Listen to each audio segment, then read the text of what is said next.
You're overreacting. It's just a car. That was the first thing my brother, Tyler, said when I pulled up to the mechanic shop and saw my silver Honda Civic, a car I had worked 3 years to buy, sitting there like a crumpled soda can. The scent of burnt oil and twisted metal hit me before I even opened the door. My heart pounded, not from the damage itself, but from the way Tyler stood there, hands stuffed in his hoodie pockets, like he'd just dented a lawn chair instead of wrecking the thing I treasured most. It was a bright Saturday morning in Denver, the kind where sunlight spills through the clouds like gold.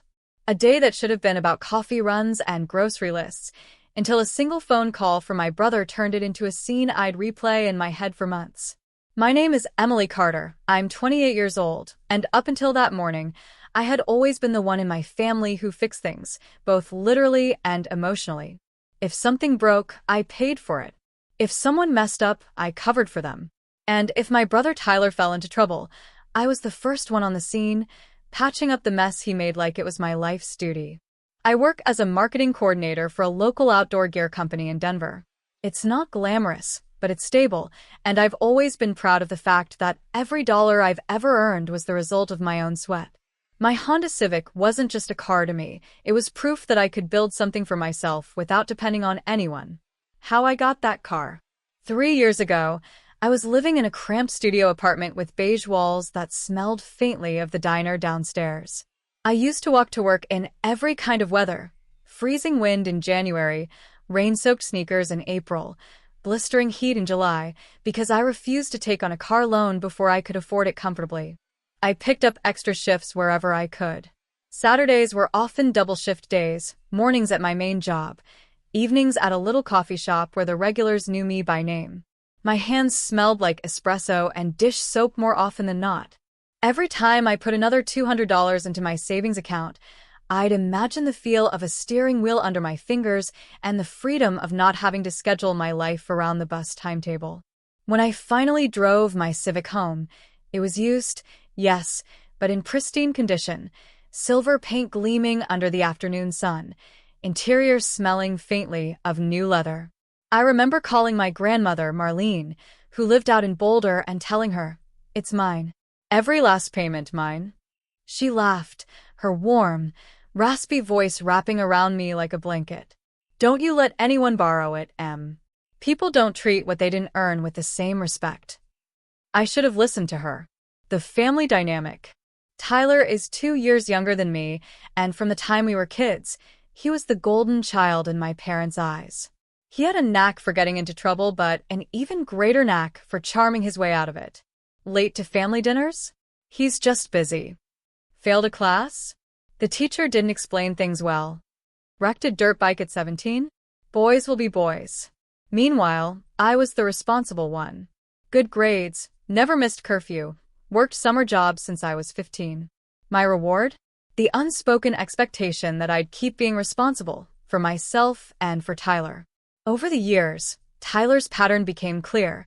He'd get himself into situations, and my parents would rally the family to fix it. And because I didn't like seeing him spiral, I'd pitch in, paying off his parking tickets, lending him money for rent, even helping him job hunt after he quit a string of perfectly fine jobs because he wasn't feeling it. But the car was different. I'd always been firm about it. He'd asked to borrow it before, and my answer was always no. I knew his driving history: 3 fender benders in 2 years and a speeding ticket he still hadn't paid off. But somehow, that Saturday morning, I'd let my guard down. The day before the crash. It was Friday evening. I'd just gotten home from work when Tyler showed up at my door with that easy grin of his. I just need it for a couple of hours. There's this thing, he started, leaning against the doorframe like he was starring in his own movie. I shook my head immediately. Tyler, no. I'm not. Come on. I'll fill the tank. I'll even get it washed. I've got this guy who's selling some gear, and I need to pick it up before someone else grabs it. I should have said no again. But he had this way of making his needs sound urgent and harmless at the same time. And part of me, I don't know, I still wanted to believe he could handle a simple errand without disaster. So I handed him the keys. The call. At 9:43 the next morning, my phone buzzed. It wasn't Tyler, it was a number I didn't recognize. A man's voice came through, calm but distant. Is this Emily Carter? This is Nate from Mile High Auto. Your car's been towed here after an accident. The driver's fine. I remember sitting up in bed, so fast my head spun. An accident? Yeah. Front end's pretty banged up. Might be a total loss. When I pulled into the lot 20 minutes later in my friend Jessica's car, I saw Tyler standing there with a paper cup of coffee, like he was waiting for a bus. No limp, no bruises, just an annoyed expression, like the inconvenience was mine, not his. You're overreacting, it's just a car, he said when I confronted him. And that was when the disbelief turned into something sharper, something I hadn't felt toward him before. Why it hurt more than the car. It wasn't just about the damage. It was the years of me putting him first. The times I'd skipped my own plans to help him move. The money I'd quietly slipped into his account when he was between jobs. The way I'd listened to him complain about life, while he ignored the fact that I was building mine from the ground up. And now, after wrecking the thing I'd worked hardest for, he was acting like it was a dent in a disposable cup. I kept hearing my grandmother's voice in my head. Don't you let anyone borrow it, Em. People don't treat what they didn't earn with the same respect. That was the moment something shifted in me. I didn't know exactly how, but I knew I wasn't going to let this slide. Not the way I had with everything else. I didn't confront Tyler right away. That was the first surprise for him and for me. In the past, I would have exploded on the spot, demanding repayment, threatening to call mom and dad. But this time, something inside me told me to stay quiet. I needed to think. Not just about the car, but about the pattern. Every time Tyler screwed up, I bailed him out. And every time I bailed him out, I taught him one lesson. There are no consequences when Emily's around. Not this time. Gathering information. That afternoon, I got the full damage report from Nate at Mile High Auto. The Civic's front axle was bent, the hood crushed, airbags deployed. Insurance might cover some of it, but between the deductible, depreciation, and the time without a car, I was looking at a big financial hit. Tyler didn't offer to help. Not once. He just kept saying, I'll make it up to you.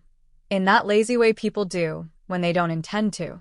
But then, 3 days later, I overheard something that changed everything. I was in the kitchen at my parents' house, visiting Mom while she made her famous blueberry muffins. Tyler strolled in, phone pressed to his ear, talking to someone he clearly thought I couldn't hear. Yeah, man, I'm still good for the bike. I've got almost all of it saved. Just need a couple more paychecks, and she's mine. My hands froze over the mixing bowl. A bike? His dream bike? And he had money saved. Money he could have used to help me with a car? When he left the room, I asked Mom casually, What's this about a bike? Oh, he's been talking about it for months, she said, smiling like it was adorable. A Harley-Davidson Sportster. He's wanted one since he was a teenager. You know how boys and their toys are. I forced a smile. Inside, something clicked into place. Tyler had money. He had a plan. And instead of helping me after destroying the thing I loved most, he was funneling every cent into his own dream. That was when the idea began to take shape. The research phase. For the next week, I acted like nothing had happened. I even joked with Tyler about how I'd probably just take the bus for a while. He didn't notice the bite in my voice. Meanwhile, I started researching. I learned everything I could about the Harley-Davidson Sportster. Model year, price range, dealerships in the area. I even figured out which color he wanted. Midnight black with chrome accents. I found one. Practically brand new, just a few hundred miles on it, sitting in a showroom 20 minutes away. The sales guy, a cheerful man named Dave, told me it had been sitting there for weeks, waiting for the right buyer. We've had a couple of interested folks, but no one's pulled the trigger, he said. I almost laughed. I was about to pull the trigger in a way he didn't expect. Laying the groundwork. To make the purchase possible, I pulled from my emergency fund, a stash I'd been building for years. It wasn't the smartest financial move, but it was strategic. This wasn't just about buying a bike. This was about flipping the script. I wanted Tyler to feel what I had felt that morning at Mile High Auto. The gut punch of seeing something you love, something you've dreamed about, suddenly out of reach, and knowing there's no one to blame but yourself. And I wasn't going to be cruel about it. I wasn't going to destroy his bike or block him from ever getting one. I was going to own his dream before he could, fair and square, just like I had earned my car. The purchase. 2 weeks after the crash, I walked into the Harley dealership in a denim jacket and boots, acting like I belonged there. The bike gleamed under the showroom lights, the chrome so polished I could see my reflection. Dave grinned. Back for another look? Back to buy, I said, sliding my ID and a check across the counter. The paperwork took an hour.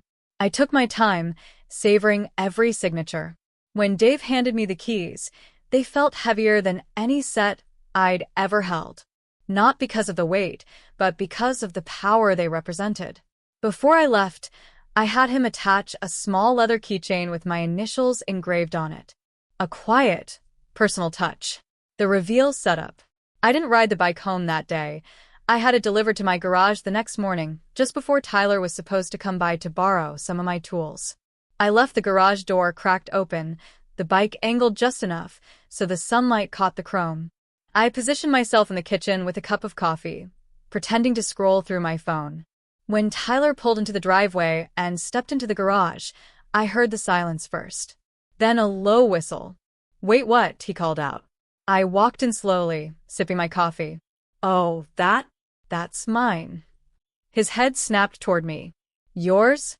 That's a Harley Sportster." "I know," I said calmly. "Midnight black with chrome accents. Just like the one you've been saving for, right?" His mouth opened, closed, then opened again. You don't even ride." "Guess I do now," I said, twirling the keys around my finger. The shift in power. For the first time in my life, Tyler looked genuinely speechless. He glanced between me and the bike like his brain couldn't process both at once. "I was gonna buy that exact." "I know." I cut in, my voice steady. "I overheard you. And since you couldn't help me replace my car, I figured I'd use my own money to get something I've always wanted." His eyes narrowed. "You've always wanted a Harley?" I smiled faintly. "I've always wanted to stop cleaning up after you." This seemed like a good place to start. "You're seriously telling me you bought my dream bike just to spite me?" His voice was sharp, defensive, the kind of tone he used when he was caught but wanted to flip the blame. I stayed calm, leaning against the garage doorway. "No, Tyler. I bought my bike. The fact that it happens to be the one you've been drooling over is just fate." He stepped closer, his jaw tight. "You don't even ride, Em. You've never once talked about getting a bike. And you never once talked about paying for the car you wrecked," I replied, my voice low but steady. "We all have surprises in us. The family gets involved." By that evening, my phone was blowing up. First Mom, then Dad. "Emily," Mom began, her voice heavy with disappointment, "Tyler told me what you did. Don't you think that was a little petty?" I almost laughed. Petty.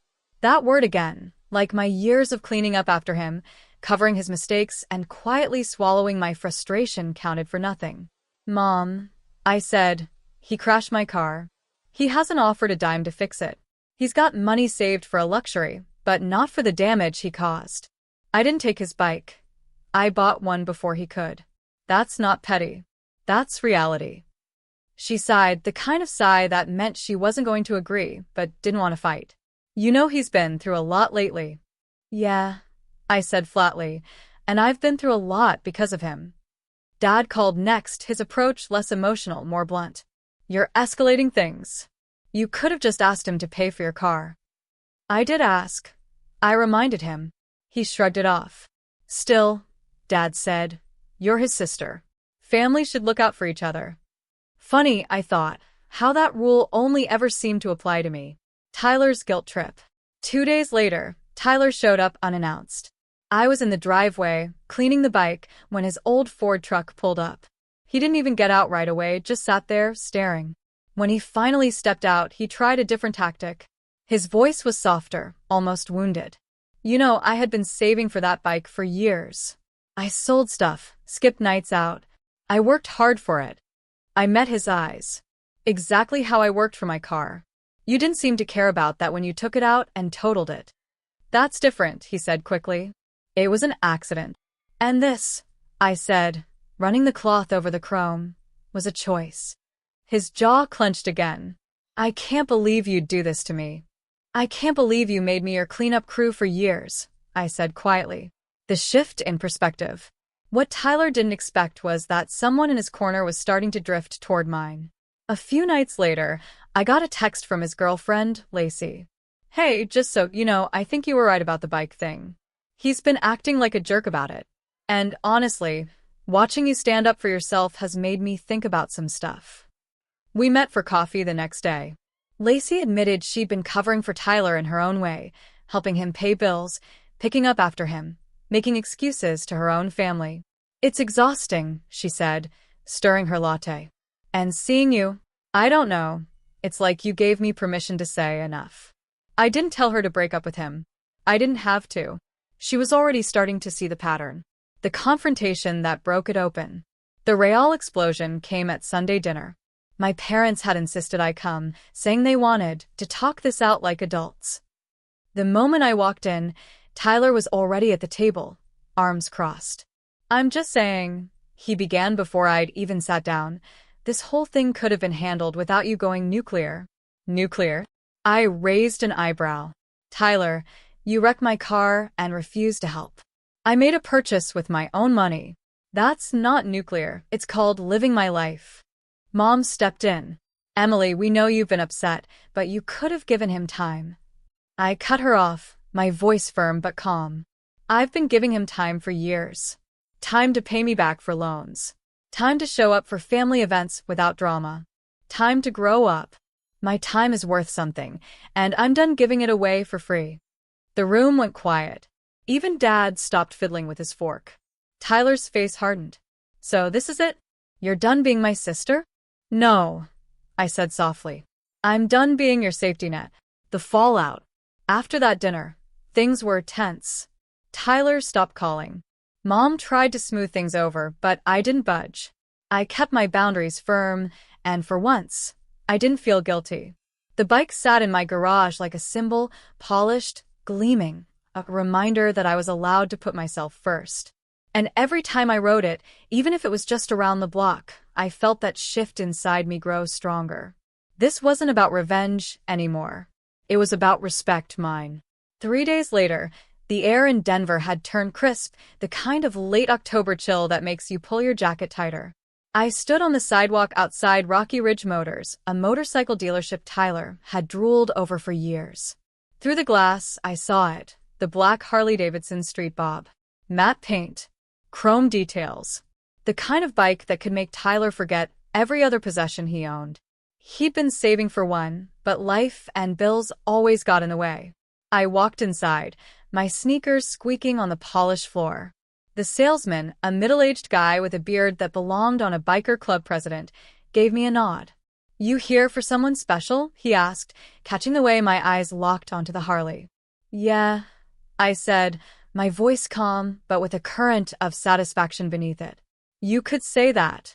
He walked me through the details, mileage, custom parts, payment options, but I hardly listened.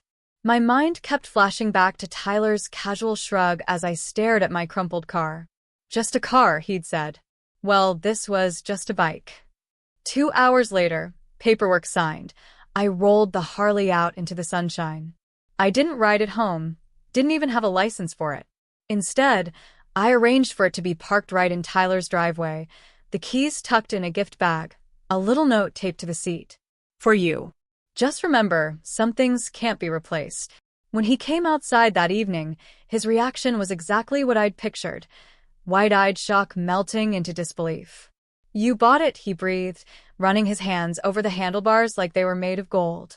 Yep, I said simply, leaning against the fence.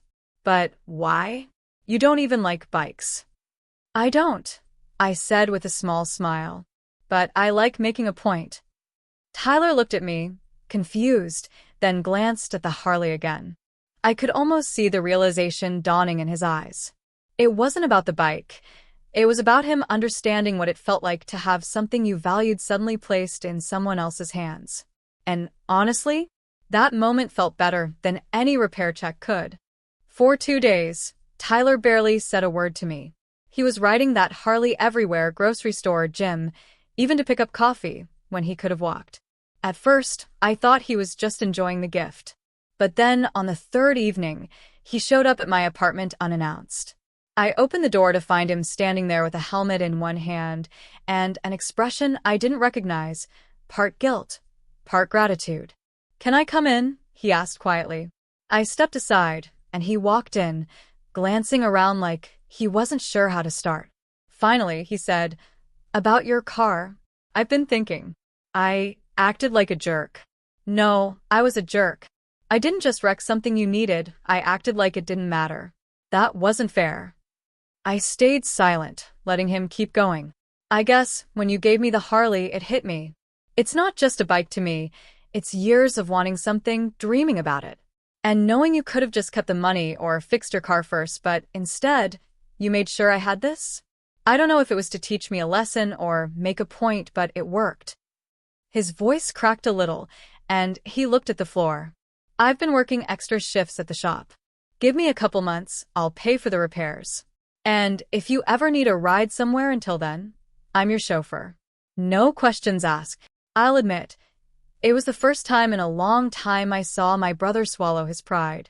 And maybe the first time he truly understood the weight of his actions. I didn't forgive him completely that night. Some things take time, but I felt the tension in my chest loosen, just a little. As he left, I caught him glancing at the Harley like it was the most fragile thing in the world.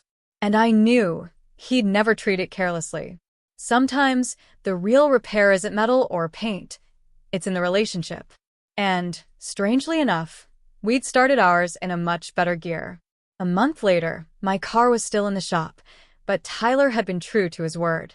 He drove me everywhere, work, errands, even a couple of late-night ice cream runs. At first, I thought he was just trying to make good on his promise, but then I noticed something else. Every time we rode together, we actually talked. About work, about our childhood, about Mom's terrible meatloaf recipe. We laughed more than we had in years. It was strange. My broken car had somehow fixed our broken sibling bond. Then came the twist I didn't see coming. One Saturday morning, Tyler knocked on my door with a mischievous grin. "Grab your jacket," he said. "We're going for a ride." I frowned. "On the Harley? You know I'm not exactly." "Nope," he interrupted, holding out a set of keys. "Not Harley keys. Car keys." "My car keys." I stared. "Wait, what?" I thought repairs weren't going to be done for another month. "They weren't," he said, his grin widening. "But I paid to rush it. Every extra shift, every overtime hour, it went to fixing this. You deserve your car back. Consider it my turn to surprise you." I walked outside, and there it was, my car, gleaming in the driveway like it had just rolled off the lot. No dents, no scratches, no sign it had ever been mangled.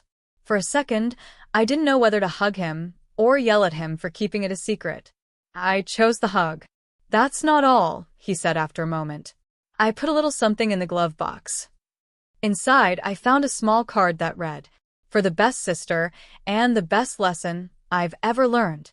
And that's when I realized the bike, the car, all of it, it wasn't about vehicles at all. It was about respect, accountability, and the strange way life sometimes works in reverse. Tyler still has the Harley. I still have my car. But what we really got out of all this? A sibling bond that's finally in the fast lane. And maybe, just maybe, sometimes the best way to get through to someone is to meet them right where their dreams live.